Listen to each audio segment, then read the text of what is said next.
Mr. Button forgot to set his alarm this morning. Can you believe this guy? Craig, I knew you'd step in now, but what happened, my man? I just did not. Like, I went to bed last night. I did set it for 6:30, but I never turned it on. I guess I was out of the mode. I was just kind of not in the mode. McLennan noodles. He's got to fly. He plans his flights at all the wrong times of the day. So I apologize for leaving you hanging. I owe you. You know what? It was okay because Rashog, I think, must have been watching. He's like, hey, I can step in. Give me a call. So we're just glad you're okay. I was worried about you. I was legit worried. You should have seen it. Go back and look at the show. I was like, what's going on with Craig? We need a wellness check. I'm so worried. Yeah.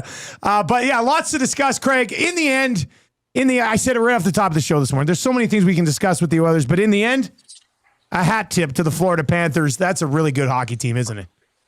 Yeah, I know Ryan Rashog said that last night in a note and in his commentary that the Oilers really tipped their caps to the Florida Panthers. If you look at 6 games, never at the end of regulation were the Edmonton Oilers ever leading. They needed 2 overtime wins to get their 2 victories in this series. Giving up 9 goals in the first period of the last 4 games, 13-4 against overall. It's just not good enough. And, we can look at the Oilers and listen, I'm going to, in full disclosure here, and it's not hidden or anything, like your announcement about going to a new building and new studio. Like, at the beginning of the playoffs, I really thought that the Oilers were first-round fodder.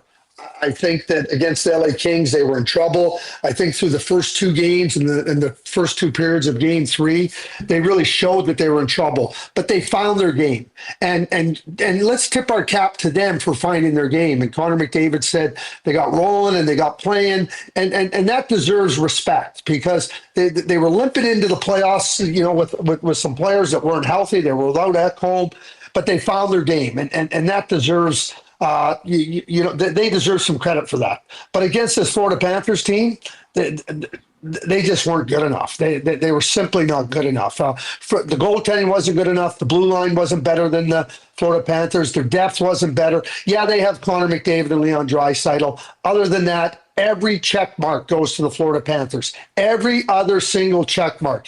Power play, penalty killing, 5-on-5, scoring first, goaltending, depth, third line, defense, 6 players. Everything went to the Florida Panthers. The best team won, and the deserving team won. It was a dominant performance by the Florida. I don't think the series was as close as people may think.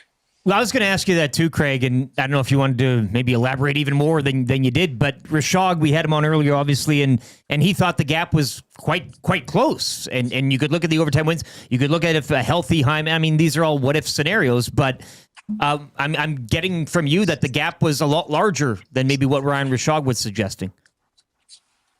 Yeah, it is. I think it was. Yeah. I mean, I just went through it. Just go look at what I went through. Better in every aspect. They were better than in every aspect. So how can it be close if you're better in every aspect? I go back to my own experience when we won in 1999. It took us 6 games to beat the Buffalo Sabres. Like, if it wasn't for Dominic Hasek, I know it took us 3 overtimes to win Game 6. I know the games were close. It was because of Dominic Hasek. It wasn't close. Like, we dominated, and I said it wasn't a matter of if we were going to win, it was a matter of when we were going to win. And I think it was the same for the Florida Panthers. So I don't know how something can be close when it, and Connor McDavid used two phrases. He said they tilted the ice big time in their favor, and they got on top of us everywhere on the ice. Yeah. They were never able to get up ice. And yeah, I know. Hey, listen, in the 2 wins for the Oilers, the Florida Panthers blew a 2-goal lead in Game 1, and they blew a 3-goal lead in Game 4. Not close, guys. I don't think it was close. And you mentioned, the Panthers checked every box, and then you do have McDavid and Draisaitl. But even McDavid and Draisaitl in this series, I wouldn't describe as being anything more than okay. Draisaitl didn't have a shot last night. McDavid didn't have a point in Game 6 and 7 in last year's Stanley Cup final, and then didn't have a point last night as well. What did the Panthers do? Like, how much of that is on McDavid and Draisaitl? How much of it is on Barkov and the way the Panthers defend as a group? Yeah, I think you nailed it, Dustin. Defending as a group, and they did it as a group. And you think about their defense up on the play. They were. Connor said they were right up on us everywhere. They were on top of us, right up on us. And if you can't break through on that, how are you gonna do that? I said that the Oilers, after Game 3, when they got walloped, they were going to have to dump the puck in. They were going to have to find a way to get the puck behind the Florida defense and the group that controls the neutral zone. They weren't able to do that. They didn't do it. They simply weren't. Yeah, they couldn't do it because the Florida Panthers are smothering, they're suffocating. And the other thing for the Edmonton Oilers, they got absolutely zilch for their bottom two lines. Nothing.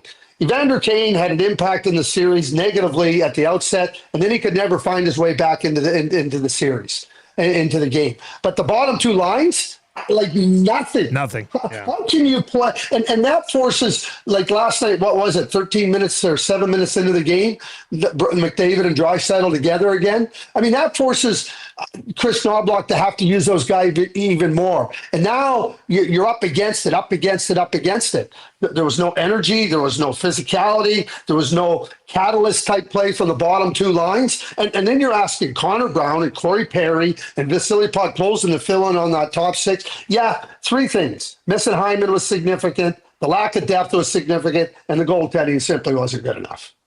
And we'll obviously have you on for the next few weeks leading up to free agency and things like that. But we, in the wake, so fresh after the loss, and keeping in mind that the Oilers did walk all over the West. They're a good hockey team, but they're just not remotely close to Florida. What's priority number one? Like, we know getting long-term McDavid done deal, obviously. They'll have to figure out what happens with Bouchard. But what about the rest of this? Do they have to go get a change in net? What do you think has to happen here? Yeah, I think they have to look at changing the goaltending composition, construction of the group. But I don't think you can come back with the same two goalies. And I know Ryan talked about don't throw the baby out with the bathwater. Yeah. Well, it depends what new baby's coming in. Yeah, you might have to, right? Yeah, exactly. And I understand fully what Ryan is saying. And I think, have to be measured. I think the Oilers have to build out their depth in their forward group. I continuously heard about, they're heavier. Well, their heavy players didn't play heavy at all. And, Evander Kane has 1 year left on his contract. I don't know what's going to happen with Trent Frederick. Arvidsson's light, Skinner's light. Arvidsson has another year. You lose Fogle, you lose McLeod, you lose Holloway, you lost speed, you lost size, you lost impact. I think they gotta build out the bottom end of their forward group. And when I say the bottom end, I'm talking about forwards 7 to 12. Because that third line for Florida, beat whoever they were up against like a rented mule. Like the Oilers had no answer for that. And the fourth line was really good. So the Oilers, I think, have to really focus in on that area. The blue line's fine. I think they have 10, 11 really good players. But 10, 11 really good players aren't going to beat a team that has 16 really good players. Yeah, we just watched it happen. Quickly, before I let you go, Craig, just on the Panthers side of things, Bennett, Marchand, Ekblad, all unrestricted free agents. Do you think there's a world in which they can keep all three guys?